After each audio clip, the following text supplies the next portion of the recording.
నమస్తే, welcome to story board.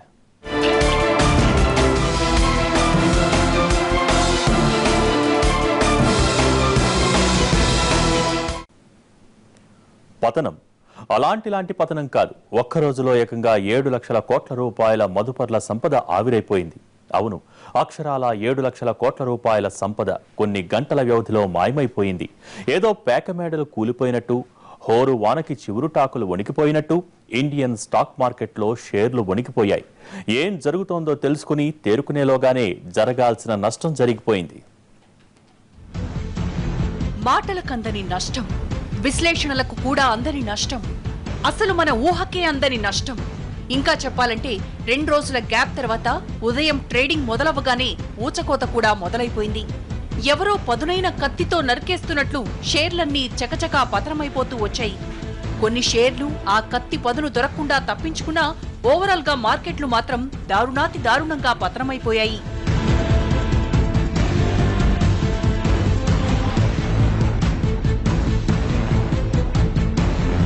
రెండు వారాలుగా పడుతూ లేస్తూ ఉన్న సూచీలు సోమవారం ఒక్కసారిగా కుప్పకూలాయి.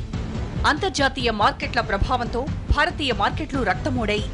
బీఎస్ఈ సెన్సెక్స్ ఒక దశలో 1725 పాయింట్లు నష్టపోయినా చివర్లో 100 పాయింట్లు కోలుకుని 1600 పాయింట్ల దగ్గరకొచ్చి ఆగింది. నిఫ్టీలో నమోదైన కంపెనీల షేర్లన్నీ భారీ నష్టాల్లో ముగిశాయి. నేషనల్ స్టాక్ ఎక్స్చేంజ్ 495 పాయింట్లు కోల్పోయింది. బాంబే స్టాక్ ఎక్స్చేంజ్ లో బ్లూ చిప్ కంపెనీలు 10 నుంచి 20% నష్టాల్ని చవిచూశాయి. మొత్తంగా స్టాక్ మార్కెట్లలో 6% నష్టం నమోదైంది.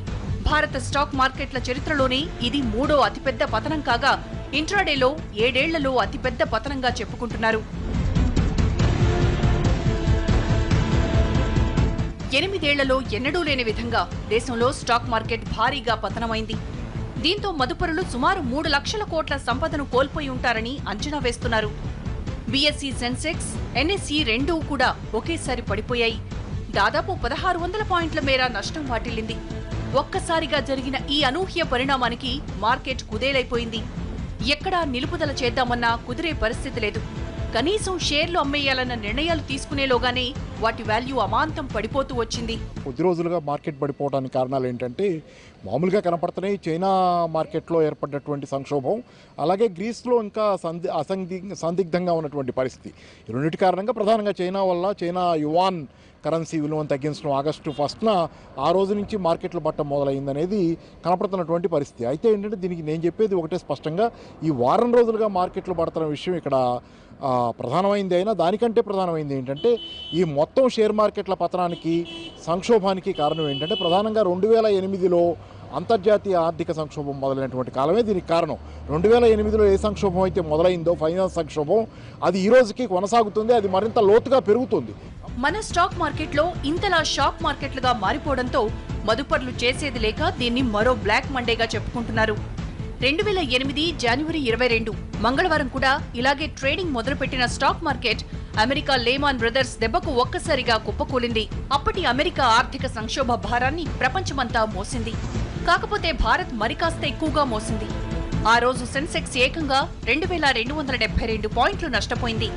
అయితే అప్పటి రూపాయి విలువ ప్రకారం ఈ నష్టం అప్పట్లో 1,50,000 కోట్ల రూపాయలకు పరిమితమైంది.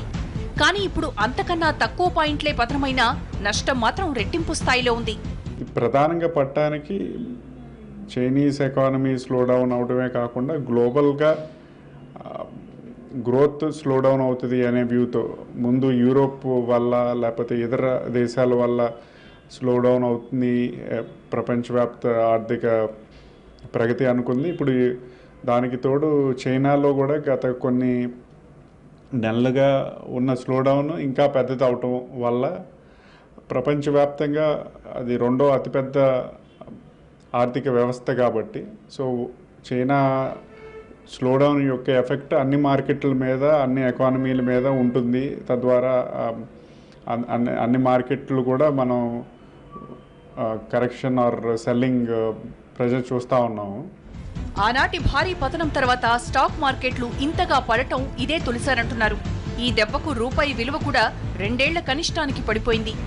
ఇప్పటికే ఒక్కో పైసా పడిపోతూ భారత ఆర్థిక వ్యవస్థ మీద అనంత భారాన్ని మోపుతూ వెళ్తున్న రూపాయి తాజాగా స్టాక్ మార్కెట్లు ఇచ్చిన షాక్తో దారుణంగా బలహీనపడింది. ఇప్పుడు డాలర్తో పోలిస్తే రూపాయి విలువ 66 రూపాయల 68 పైసల వరకు ఉంది. కానీ ఇది మరో 60 పైసల మేర నష్టపోతే అది చరిత్రలోనే ఎప్పుడూ లేనంత కనిష్ట స్థాయికి పడిపోయినట్లవుతుంది. స్టాక్ మార్కెట్ల నష్టం మదుపర్లను కలవరపెడుతున్నా రూపాయి పతనం మాత్రం ప్రతి ఒక్కరిని భయపెడుతోంది.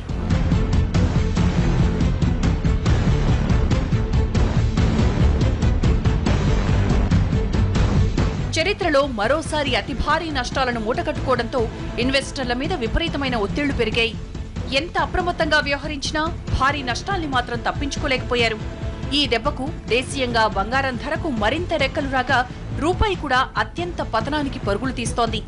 ఈ పరిస్థితుల్లో ఇన్వెస్టర్లు భారీగా పెట్టుబడులకు దిగాలనుకుంటే అది బంగారంలో మాత్రమే బెటర్ అన్న అభిప్రాయాలు వినిపించాయి. పరిస్థితి అత్యంత దారుణంగా ముగియడంతో చేసేది లేక ఇన్వెస్టర్లు నష్టాల లెక్కలు చూసుకుంటున్నారు. ఒకానొక దశలో ఏకంగా ట్రేడింగ్ నిలిపేసేంతగా పరిస్థితి దిగజారింది. కానీ నిండా మునిగిన వాడికి చలేంటన్నట్లు చివరి నిమిషంలో ఆ నిర్ణయంపై వెనక్కి తగ్గారు.